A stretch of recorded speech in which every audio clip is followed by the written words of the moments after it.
Pero, entonces, ¿cuál creen que sea la diferencia principal entre estas dos?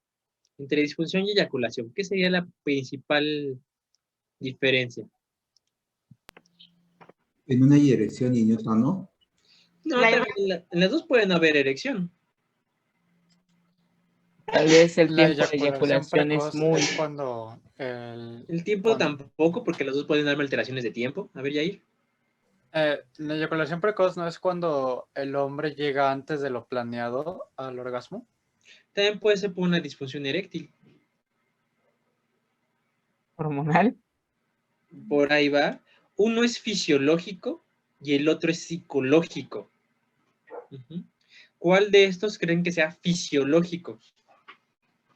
Disfunción. La disfunción eréctil es de origen fisiológico. Entonces aquí vimos que era porque no se podía dilatar adecuadamente esas venas, digo, esas arterias, y no podría haber un llenamiento adecuado de los cuerpos cavernosos, el esponjoso y el veromontanum. Entonces, ahí, por ejemplo, no se puede llenar por cuestiones fisiológicas. Entonces, ¿qué cosa? Porque se me olvidó decirles esto. Dijimos que la erección era por el parasimpático. Y el parasimpático está activo en momentos de relajación. ¿En qué momento de relajación casi siempre va a haber una erección?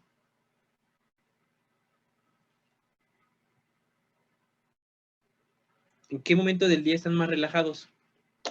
¿Al dormir? En la Al noche. dormir.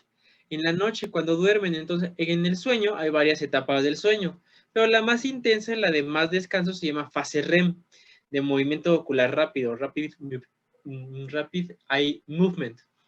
Entonces, en la fase REM, lo que pasa es como el individuo está muy relajado, sí llega a tener una erección. Entonces, por eso luego el hombre, cuando se despierta en la mañana, tiene erecciones matutinas, porque estaba en este periodo de relajamiento y se despierta. Y pasa más como cuando, por ejemplo, se levantan por alarmas. Están completamente dormidos en fase REM y los despierta su alarma, entonces es probable que la erección se quede ahí.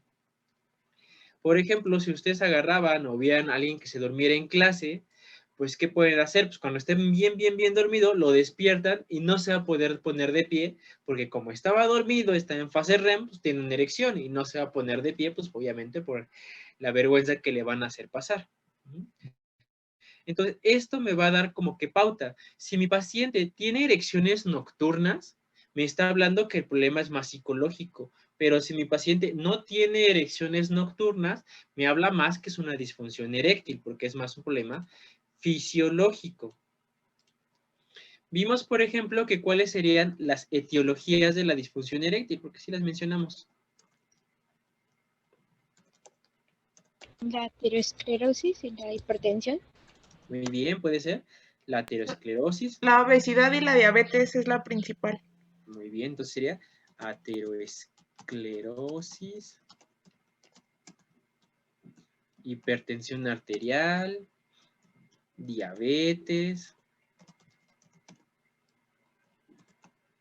obesidad. Y también puede ser aquí por factores hormonales. Por ejemplo, si mi paciente está teniendo un tumor de una hormona que se llama prolactina, luego veremos la prolactina más a detalle, pero la prolactina está peleada con la GnRH.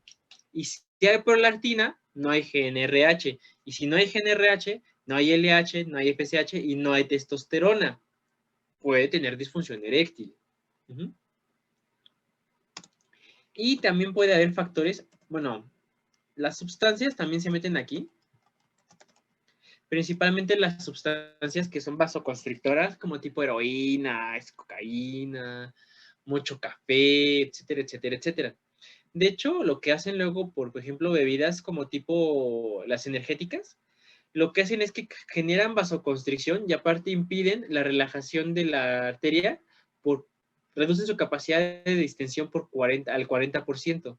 O sea, la contraen y no permiten que se relaje. Entonces, eso puede causar también problemas de disfunción eréctil. Y también puede ser por situaciones locales. Por ejemplo, en situaciones locales es la fractura del pene que, por ejemplo, mencionaron al principio del semestre, ¿no? Pues no puede tener una erección pues, porque el pene está fracturado. O no sé si supieron el caso de un señor que estaba engañando a su esposa, lo cacha a la esposa en el acto y agarra un cuchillo y ¡zas! Le corta el pene. Entonces, pues ahí también sería local. Lo curioso del asunto es de que fueron al hospital, lo reconectaron, la señora se metió al hospital y se lo volvió a cortar. Ya no supe después en qué quedó, pero se lo cortó 2 veces. Entonces, eso sería local. Obviamente no va a tener erección, pues si no lo tiene. Y el tratamiento, pues principalmente vimos que era tratar la causa primaria, o sea, la aterosclerosis, la diabetes, la obesidad, y usar inhibidores de ¿qué?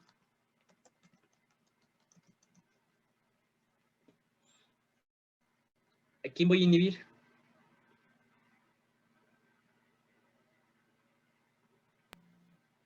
A ver, ¿cómo, doctor?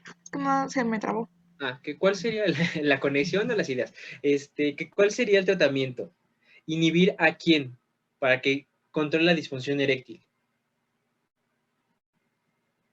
Que lo vimos en la clase pasada. A la 5-fosfodiesterasa.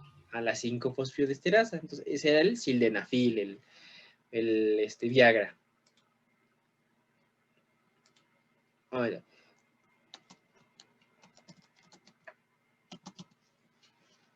Aquí me preguntan, por ejemplo, si algunos fármacos psicoactivos implican en disfunción eréctil, tipo la marihuana y también el alcohol.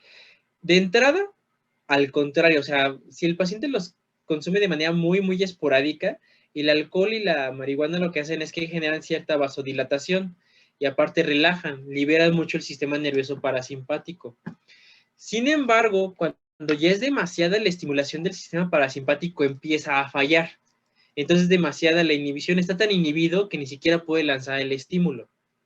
Entonces, por ejemplo, con el alcohol en las primeras etapas, antes de llegar a una intoxicación etílica, puede llegar a tener una erección, pero cuando ya se pasan de la mano con el alcohol, ya no pueden tener la erección porque toda la vaina está como inactivada y pasa lo mismo con la marihuana.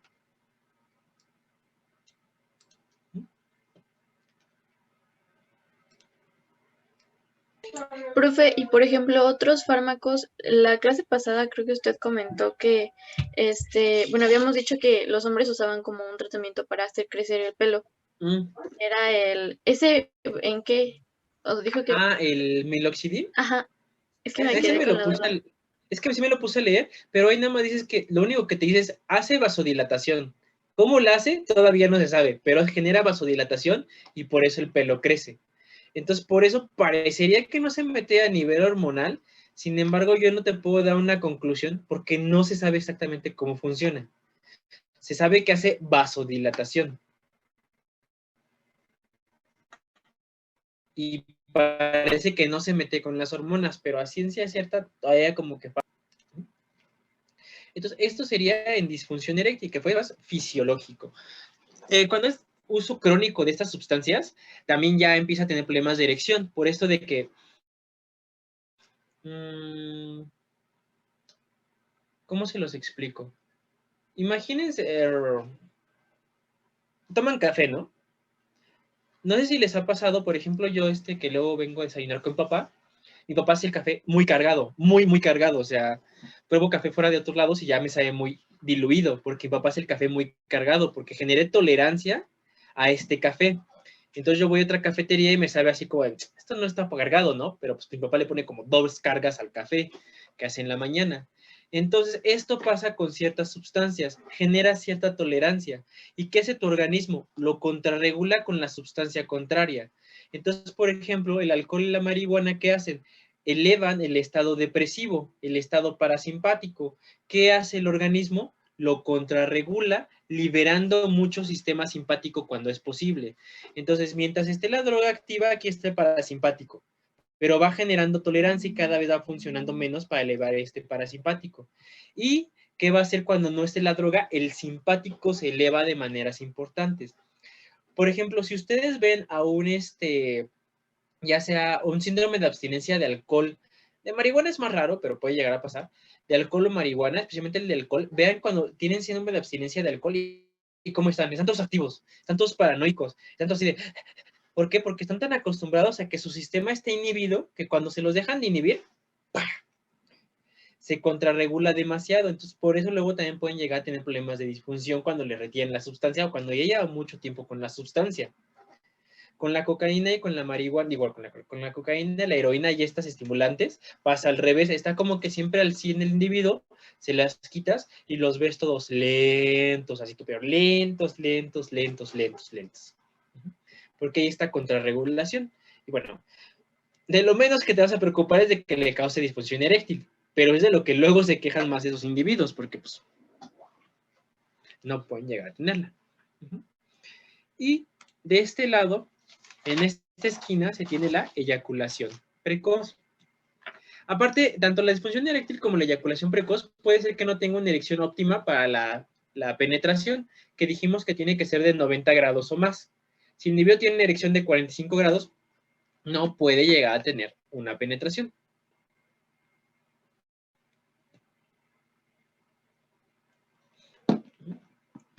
Entonces, en la eyaculación precoz dijimos que era más psicológico. Y aquí se puede definir como que el paciente eyacula antes de un minuto, un minuto después de la penetración.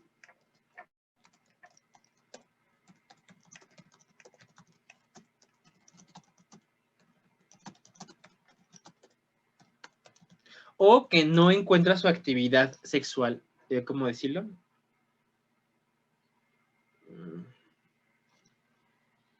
Se me fue. Genera malestar al individuo y aparte